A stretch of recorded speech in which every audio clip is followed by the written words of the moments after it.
నమస్తే, welcome to Suman TV. ప్రస్తుతం మనతో పాటు ఉన్నారు ప్రముఖ మధుమేహ వైద్య నిపుణుడు డాక్టర్ జి కిరణ్ గారు. వారితో మాట్లాడదాం. నమస్కారం డాక్టర్ గారు. నమస్తే మేడం. ఎస్, మనం టిఫిన్ గురించి అంటే బ్రేక్ఫాస్ట్ గురించి, లంచ్ గురించి, డిన్నర్ గురించి మాట్లాడుకున్నాం గత వీడియోస్లో. పర్టికులర్గా డయాబెటీస్ ఉన్న వాళ్ళు కావచ్చు, డయాబెటీస్ లేని వాళ్ళు కూడా ఎలా తీసుకోవాలి, టైమింగ్ మెయింటైన్ చేయాలి ఖచ్చితంగా, ఎలాంటి ఫుడ్, ఇవన్నీ మాట్లాడుకున్నాం. కానీ ఇవాళ మనం ప్రత్యేకించి బ్రేక్ఫాస్ట్ గురించే మాట్లాడుకుందాం. ఆబ్వియస్లీ బీజీ చూడగానే చాలా మందికి అర్థమైపోయి ఉంటుంది ఏంటి రకరకాల టిఫిన్స్ పెట్టారేంటని. అటు వెస్ట్రన్ స్టైల్లో అండ్ మన ఇండియన్ స్టైల్లో టిఫిన్స్ అనేవి ఉన్నాయి. అయితే కామన్గా ఒక సామెత వింటాం డాక్టర్ గారు, బ్రేక్ఫాస్ట్ ఒక రాజులా తినాలి, మధ్యాహ్నం భోజనం అనేది జస్ట్ ఒక మోస్తరు, ఒక సైనికుడు ఎలా తింటాడు అలా తినాలి, ఒక మంత్రి సైనికుడు అలా. డిన్నర్ పేదవాడు ఎలా తింటే అంత తింటే ఇంకా లైఫ్ అంతా హ్యాపీ ఇంకా భోజనం విషయంలో అంటారు. సో వీటిని రిలేట్ చేసుకుంటూ ఆ రాజులా తినాల్సిన బ్రేక్ఫాస్ట్ ఏంటో మాకు చెప్పండి. పర్ఫెక్ట్గా చెప్పారు. Breakfast like a king, lunch మీరు అన్నట్టు ఒక సోల్జర్ లాగా, అండ్ డిన్నర్ ఏంటంటే ఒక బెగ్గర్ లాగా. మనకు ఇంకోటి కూడా ఉంది కదా మేడం, యోగి, భోగి, రోగి. రోగి, కరెక్ట్. ఇప్పుడు బ్రేక్ఫాస్ట్ పర్ఫెక్ట్గా చేస్తే యోగి, మధ్యాహ్నం యావరేజ్గా తీసుకొని భోగిలాగా, అండ్ నైట్ మితంగా తినాలి. ఇది కానీ రోగి తిన్నట్టు, అంటే రోగి అంటే తక్కువ తినేవాళ్ళు కదా ఒకప్పుడు, ఏదో కొంచెం కొంచెం తినేవాళ్ళు. సో రోగిలాగా రాత్రి తినాలని. సో యోగి, భోగి, రోగి ఇలా పాటించకపోతే మనం మళ్ళీ రోగి అయిపోతున్నాం. అంటే ఏమవుతుందంటే బ్రేక్ఫాస్ట్ నిజంగా 8:30, 8:45కి కంప్లీట్ చేయాలండి. అప్పుడే డైజెస్టివ్ సిస్టమ్ ఆ మార్నింగ్ నుంచి మధ్యాహ్నం 1 వరకు మార్నింగ్ తిన్నదంతా ప్రాపర్గా డైజెస్ట్ చేసుకోగలుగుతుంది. ఇప్పుడు మీరు బ్రేక్ఫాస్ట్ నేను 10:30, 11కే చేస్తాను అనుకున్నారు, మరి లంచ్ ఎప్పుడు చేస్తారు? 1 o'clock చేయగలుగుతారా? మీరు 10:30, 11కి ఇడ్లీయో, దోశో, వాటెవర్ ఏదో ఒకటి తింటే 1:30కి లంచ్ ఎలా చేయగలుగుతారు? అక్కడ ఆకలి లేదు. కాబట్టి ఇంకాస్త లేట్ చేసి 2:30కో 3:30కో లంచ్ చేస్తాం, లేట్ అవుతుంది. లంచ్ అంత లేట్ చేసి సాయంత్రం మళ్ళీ ఒక 5:30కి ఏదో ఒక కాఫీయో ఇంకేదో ఒక స్నాక్ తీసుకుంటే ఇంక డిన్నర్ ఎప్పుడు చేయాలి మనం? మనకు 9:30, 10 వరకు ఆకలి అవ్వట్లేదు, లేట్గా తింటున్నాం, లేట్గా తిని పడుకుంటున్నాం, అది ఉదయానికి మళ్ళీ అరగట్లేదు. సో సిస్టమ్ అంతా డిస్టర్బ్ అయిపోతుంది. ఫస్ట్ స్టార్టింగ్ ఆ బ్రేక్ఫాస్ట్ వల్ల మొత్తం ఫుడ్ మొత్తం మారిపోతుంది, టైమింగ్స్ అన్ని కదా. కాబట్టి ఇప్పుడు సగం మంది గ్యాస్ట్రైటిస్ అని కంప్లైంట్ చేస్తున్న వాళ్ళల్లో వాస్తవంగా గ్యాస్ట్రైటిస్ లేదు అక్కడ. వీళ్ళ ఆహార విధానాలు సరిగ్గా లేకపోవటం వల్ల స్టమక్ దానికి అడ్జస్ట్ అవ్వలేక ఇబ్బంది పడటాన్ని వీళ్ళు గ్యాస్ట్రైటిస్గా భావిస్తున్నారు. ఓకే ఓకే, వాళ్ళంతటి వాళ్ళే తెచ్చుకుంటున్నారు, అదేం ముందు నుంచి ఉన్న సమస్య కాదు. కరెక్టే కదా. ఇప్పుడు ఒకప్పుడు గ్యాస్ట్రైటిస్ ఒక 45 నుంచి 65 ఇయర్స్ ఏజ్ గ్రూప్ వాళ్ళు కంప్లైంట్ చేసేవాళ్ళు, డాక్టర్ గారు అరగట్లేదనో, తింటే పీకల దాకా ఉందని ఏదో కంప్లైంట్ చేసేవాళ్ళు. ఇప్పుడు 25, 27 ఇయర్స్ పిల్లలు చూడండి, వెళ్ళేసి కొనుక్కొని టీవీలో కనపడినవి కానివ్వండి, లేదా మెడికల్ షాప్లో అడిగి గ్యాస్ట్రైటిస్ సంబంధించిన మందులు వేసేసుకుంటున్నారు. అండ్ అది పెద్ద ప్రాబ్లం అయిన తర్వాత ఇంకా మనకు డాక్టర్ దగ్గరికి వచ్చినప్పుడు ఇంకా డాక్టర్గా కూడా ఇంకా ఎండోస్కోపీ చేయాల్సిన అవసరం కానివ్వండి, ఇట్లాంటి టెస్ట్లన్నీ కూడా చేయాల్సిన అవసరం కూడా ఎక్కువ అవుతుంది. ఆ తర్వాత గ్యాస్ట్రిక్ సంబంధించిన మందులు వాడాల్సిన అవసరం కూడా వస్తుంది. బట్ ఇవన్నీ బాగానే ఉన్నాయి.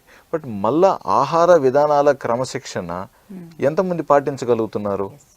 కానీ డాక్టర్ గారు టైం సెట్ అవ్వట్లేదు.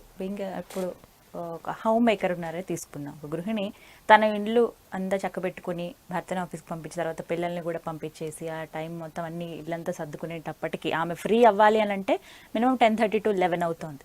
మరి అప్పుడు బ్రేక్ఫాస్ట్ చేస్తే ఆబ్వియస్గా లంచ్ అనేది 3-4 అవుతుంది. ఇక డిన్నర్ ఎలాగో ఇంకా లేటే, అందరూ వచ్చి పిల్లలు వచ్చి అంతా చేసుకునేటప్పటికి. సో ఎక్కడ అసలు అడ్జస్ట్ చేసుకోవాలి? పర్టికులర్గా హోమ్ మేకర్స్ మీద దృష్టి పెట్టి చెప్పండి. ఇప్పుడు హోమ్ మేకర్స్కి అసలు గ్యాస్ ట్రబుల్ రాకూడదు. అవునా? బట్ సగం మంది గ్యాస్ కంప్లైంట్ చేసేది వీళ్ళే. పాపం, ఏం చేయాలో కూడా తెలియని పరిస్థితి. సో నేనేమంటానంటే పిల్లల్ని స్కూల్కి పంపించాలి కదా, వాళ్ళు వెళ్ళిపోయిన నెక్స్ట్ 10 minutes మీ బ్రేక్ఫాస్ట్ టైం. మీరు పిల్లల్ని పంపించేశారు, కూర్చొని నెక్స్ట్ బ్రేక్ఫాస్ట్ చేయండి. లేదా భర్తను పంపించేశారు ఆఫీస్కి, ఒక 9కి వెళ్ళిపోయాడు, 9 to 9:15 అయినా మీరు బ్రేక్ఫాస్ట్ చేసేయండి. అప్పటికి మీరు అంటే ఏమనుకోకండి, ఇప్పుడు స్నానం చేసి ఉండొచ్చు, చేసుకోకపోయి ఉండొచ్చు. ఇప్పుడు మీకు అన్నీ కరెక్ట్గా కుదిరితే పర్ఫెక్టే, అన్నీ పర్ఫెక్ట్గా మీరు పూజ చేసుకొని స్నానం చేసుకొని అన్నీ మీరు 9 లోపు కంప్లీట్ చేసుకొని 9 కంతా బ్రేక్ఫాస్ట్ కూర్చోగలిగితే అద్భుతం. బట్ ఇవన్నీ అయితే కానీ నేను బ్రేక్ఫాస్ట్ కూర్చోనని మీరు 10:30 11:30 వరకు ఇవన్నీ చేసుకుంటూ కూర్చుంటే లేట్ అయిపోయింది కదా.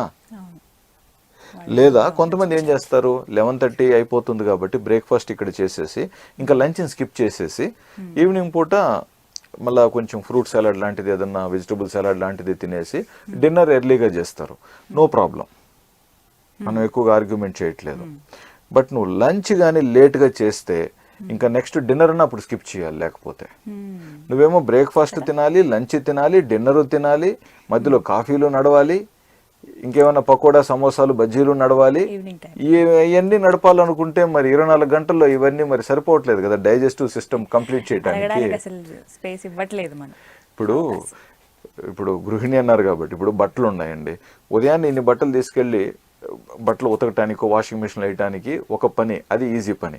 ఇప్పుడు పూటకి బట్టలు పడుతూ ఉంటే అవన్నీ మీరు వాష్ చేస్తూ కూర్చుంటే ఇంకా డే అంతా మీరు బట్టలు వాష్ చేస్తూ కూర్చోవాలి కదా ఇంట్లో. సేమ్ పనే కదా డైజెస్టివ్ సిస్టమ్ పడుతుంది. సో ఒక క్రమశిక్షణ అనేది మనం ఏర్పాటు చేసుకోవాలండి. రెండోది, డాక్టర్ కంటే కూడా ఎవరికైతే ఈ సమస్య ఉందో ఎటువంటి ఆహారం తింటే వాళ్ళల్లో వాళ్ళ పొట్ట పేగులు మళ్ళీ తేలిక ఎన్ని గంటల తర్వాత అవుతుంది అనేది వాళ్ళకు బాగా తెలుసు. ఇప్పుడు జస్ట్ నార్మల్గా ఇడ్లీ దోశ తింటే ఇంత టైం పడుతుంది నాకు, అదే ఒక పెసరట్ లాంటిది ఏదైనా తిన్నామనుకోండి ఇంత టైం పడుతుందన్న విషయం, ఒక సాంబార్తో తింటే ఇంత టైం పట్టచ్చు, మీరు ఒకలాంటి చట్నీతో తింటే ఇంత టైం పట్టచ్చు, లేదా దీనికి ఒక వడ యాడ్ అయితే అది పొట్ట అరుగుదల చేసి పేగులకి కిందికి పంపించడానికి ఒక టైం పట్టచ్చు. జనరల్గా ఇవి మీకు అర్థమవుతాయి బాడీలో పొట్ట తేలిక అవటం గురించి. అది కొంచెం దృష్టి పెట్టండి అక్కడ ఐటమ్స్. సో ఇలాంటి ముఖ్యంగా స్పెషల్ ఐటమ్స్ ఇలాంటి తినాల్సిన అనుకున్నప్పుడు దయచేసి కొంచెం ఉదయాన్నే టైంకి తినండి. కానీ డాక్టర్ గారు ఇక్కడ మనం ఏమో రకరకాల టిఫిన్స్ చూపిస్తున్నాము, అంటే అవి తినొచ్చు అంటారా? అంటే అన్ని ఒకే పూట అని చెప్పలేదు మనము, వాటిలో ఏదన్నా ఒక ఐటమ్ తిన్నప్పుడు. అయితే ఇందులో ఇక్కడ మనకి వెస్ట్రన్ స్టైల్ పూర్తిగా ఎగ్ బ్రెడ్ ఆమ్లెట్ తీసుకుంటూ ఉంటారు, సో జ్యూస్ కంపల్సరీ ఉంటుంది, సో అవి తీసుకోవాలా? ఈ ఇడ్లీ దోశ వడ ఇవి తీసుకోవాలి? ఏది ఇప్పుడు 7 రోజులు కదమ్మా, 7 రోజుల్లో మీకు నచ్చినటివి ఒక్కొక్క రోజు తినండి. అవును, ఒక రోజు పిల్లలు ఉంటే సమస్య ఏంటంటేనండి, 2-3 ఉంటే ఒక్కొక్కరు ఒక్కొక్క వెరైటీ అడుగుతారు సార్, ఎలా మరి? ఇప్పుడు లేదు, మనం కొంచెం పిల్లలు అయితే ముఖ్యంగా ఉన్నప్పుడు వాళ్ళతో ఏకాభిప్రాయంలో ఈరోజు బ్రెడ్ ఆమ్లెట్ అడిగారు అనుకోండి, ఇంట్లో అందరూ బ్రెడ్ ఆమ్లెట్ వేసుకుందాం. వాళ్ళకు బ్రెడ్ ఆమ్లెట్ వేసిచ్చి మనము దోశ వేసుకొని అత్తకి ఇడ్లీ వేసిస్తే మామకి ఇంకొకటి వేయాలంటే ప్రాబ్లం అవుతుందండి. అది వద్దు. అందుకే ఒకప్పట్లో ఉమ్మడి కుటుంబంలో 20 మంది మనుషులున్నా కూడా వర్క్ అంతా తేలిగ్గా అయిపోయేది, అందరూ తృప్తిగా టైంకి ప్రాపర్గా భోంచేసేవాళ్ళు. ఇప్పుడు 2-3 ఉన్న కుటుంబంలో ఒక్కొక్కరి కోరికలు రుచులు ప్రాధాన్యత పెరిగి విభేదాలు వస్తున్నాయి కాబట్టి ఒకరికి కావాల్సింది ఒకరికి నచ్చకపోవటం ఇట్లాంటి వల్ల మనోభేదాలు కూడా జరుగుతాయి. కాబట్టి అందరూ కలిసి ఓకే మండే ఇలాంటి ఫుడ్, వెడ్నెస్డే వెస్టర్న్ ఫుడ్ తీసుకుందాం, సాటర్డే ఇలాంటి ఫుడ్ అందరూ కలిసి ఉంటారు కాబట్టి ఇంకొంచెం ఇలాగా చేసుకుందాం. ప్లస్ మగవారు కూడా ఆడవారికి తోడుగా కాస్త సహకరించగలిగితే బ్రేక్ఫాస్ట్ తయారీలో వాళ్ళు కూడా ఎంజాయ్ చేస్తారండి. సో రోజుకొక వెరైటీ తీసుకోవచ్చు అని చెప్తున్నారు, టైంకి తీసుకోవాలన్నారు. కరెక్ట్. లైట్ అంటే మనకి ఎలా ఫుడ్ డైజెస్ట్ అవుతుందో అలాంటిది తీసుకోవాలని చెప్తున్నారు. సో ఇవంతా ఓకే. కొంతమంది ఏంటంటే ఇలా ఇడ్లీ దోశ వడ ఇవన్నీ కాకుండా just fruits or fruit juice కొంతమంది తీసుకుంటారు, అవి ఎంతవరకు కరెక్ట్ అంటారు? కామన్ గా డయాబెటీస్ ఉన్న వాళ్ళే కాదు అందరూ. పర్వాలేదు, తప్పేం లేదు. మనం జనరల్గా జ్యూస్ను కొంచెం మనము జ్యూస్ కంటే కూడా ఇప్పుడు జ్యూస్ అనేది కొంచెం యూరోప్ అమెరికన్ స్టైల్. వాళ్ళకి అక్కడ కొన్ని ఫ్రూట్స్ దొరకవు కాబట్టి కనీసం జ్యూస్ రూపంలో తాగితే మంచిదని వాళ్ళు భావిస్తారు కాబట్టి వాళ్ళకు ఓకే. బట్ మనకు ఫ్రూట్సే బాగా దొరుకుతున్నాయి కాబట్టి ఫ్రూట్స్ తినడానికి మనం ప్లాన్ చేసుకుందాం. కొంచెం జ్యూస్ తీసుకున్నా పర్వాలేదు, ముఖ్యంగా ఫ్రెష్ జ్యూస్. మనం ఎప్పుడు కూడా ప్యాక్డ్ జ్యూసెస్ని మనం కొంచెం వ్యతిరేకిస్తున్నాం కాబట్టి మీరు జ్యూసెస్ తీసేసుకోండి అని చెప్పడం ఈ నేపథ్యంలో అంత కరెక్ట్ కాదు కాబట్టి ఫ్రెష్ జ్యూస్ ఉంటే ఓకే అండి, లేకపోతే ఫ్రూట్స్ తినడానికి ప్లాన్ చేయండి. రైట్. సో అదొకటి గుర్తుపెట్టుకోవాలి. సో టైంకి తినమంటున్నారు సార్, ఇప్పుడు మనం నెక్స్ట్ ఓట్స్ ఉంటాయి, ఓట్స్ మీల్, ఇప్పుడు ఇంకా ఎక్స్ట్రా రకాలు కూడా యాడ్ అయినాయి కాబట్టి అన్నీ మంచివే. బట్ 7 రోజుల్లో ఒక్కొక్కసారి ఒక్కొక్క ఐటెం ప్లాన్ చేసుకోండి, అన్ని చక్కగా ఎంజాయ్ చేయండి. ఒక్కొక్క వెరైటీ తీసుకోండి, టైంకి తీసుకోండి అని చెప్తున్నారు సార్. చివరికి ఇంకొక డౌట్, చాలా మందికి చెద్దన్నం తినే అలవాటు ఉంటుంది, చలవ చేస్తుంది బాడీకి అని చెప్పి అది చాలా బెస్ట్ అంటూ ఉంటారు. అది బ్రేక్ఫాస్ట్ లో తీసుకోవడం ఎంతవరకు కరెక్ట్? పర్ఫెక్ట్ గా తీసుకోవచ్చు, పర్ఫెక్ట్ గా. ఇప్పటికి కూడా మీరు భారతదేశంలో తీసుకుంటే కొన్ని లక్షల మంది గ్రామాలలో బ్రేక్ఫాస్ట్ అదే. అండ్ ఎన్ని గంటలకు తీసుకుంటారు వాళ్ళు? 7-7:30 సూర్యోదయానికి. ఆ ఎండ రాకముందే వీళ్ళు పొలంలో వెళ్ళి పనిచేయాలి కాబట్టి అక్కడే తాగేసిపోతారు. దాదాపు ఇంత ఒక మనం దాన్ని పాట్ అంటాం కదా, ఎర్ర కుండ కానీ, ఆ కుండలో ఎంత దాదాపు 1.5-2 లీటర్స్ ఉంటుంది అది క్వాంటిటీ. అంటే అందులో రైస్ కొంచెం తక్కువే ఉంటుంది, మిగతాదంతా ఎక్కువగా వాటర్ ఉంటుంది. అందులో వీళ్ళు మార్నింగ్ కొంచెం ఏదైనా మజ్జిగ అలాంటిది ఏదైనా పోసుకోండొచ్చు, లేదా ఒక ఆవకాయతో కొంతమంది నంచుకొని తీసుకుంటారు. Perfect, no problem. వాళ్ళు చేసే పనికి అలాంటివి తిన్నప్పుడు లంచ్లు స్కిప్ చేయటం అలాంటి బెటర్ అంటారా? లేదు, అలానే లేదు. లంచ్ మళ్ళీ లంచ్కే వచ్చేస్తారు కదా, లంచ్కి ఆకలి అవుతుంది. ఇందులో ఈ సద్దిలో ఏంటంటే సాలిడ్ తక్కువ, లిక్విడ్ ఎక్కువ, కాబట్టి నిజంగా ప్రాపర్గా మధ్యాహ్నానికి హ్యాపీగా ఆకలిస్తుంది. ఓకే, ఎలాగో ఫిజికల్ యాక్టివిటీ ఎక్కువ ఉంటుంది వాళ్ళకి. కరెక్ట్. మనం చేసే పని బట్టి మన ఫుడ్ ని సెలెక్ట్. ఇంకొక పాయింట్ కూడా, ఇప్పుడు ఇడ్లీ సాంబార్ అనేది వేరే, బట్ ఇడ్లీ చట్నీస్తో తింటే వేరే. సో ఇడ్లీ విత్ చట్నీ తిన్నప్పుడు తక్కువ తినండి, 2 ఇడ్లీ విత్ చట్నీ పెట్టుకోండి.